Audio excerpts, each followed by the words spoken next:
अब समझते हैं कि इलेक्टोरल बॉन्ड को कौन इश्यू कर सकता है, किस बैंक में मिलता है ये, और ये बॉन्ड एग्जैक्टली है क्या, इस पूरी प्रक्रिया को समझते हैं। अब मान लीजिए कि आप कोई उद्योगपति हैं या कोई सामान्य व्यक्ति है और आप किसी पॉलिटिकल पार्टी को डोनेशन देना चाहते हो, तो इसके लिए आपको सबसे पहले एसबीआई के 19 सिलेक्टेड ब्रांचेस में से किसी एक ब्रांच में जाना होगा। अब बैंक पहुंचने के बाद आप डायरेक्टली किसी पॉलिटिकल पार्टी को डोनेट नहीं कर सकते।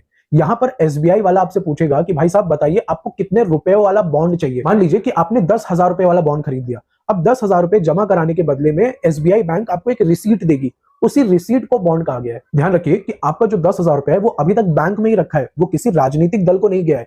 और एसबीआई में 10,000 रुपए जमा कराने के बदले जो रिसीट आपको मिली थी, जिसको हम इलेक्टोरल बॉन्ड कहते हैं, अब आप वो इलेक्टोरल बॉन्ड ले जाके किसी भी पॉलिटिकल पार्टी को दे दीजिए। जिस भी पॉलिटिकल पार्टी को आप देना चाहते हैं, उस पॉलिटिकल पार्टी को आप जाके वो रिसीट दे दीजिए। अब मान लीजिए कि आपने वो इलेक्टोरल बॉन्ड कांग्रेस पार्टी को ले जाकर दे दी, तो कांग्रेस पार्टी वो इलेक्टोरल बॉन्ड बाद में ले जाएगी और एसबीआई के ब्रांच में जमा करा देगी, और बदले में जो 10,000 रुपए आपने जमा कराए थे, अब वो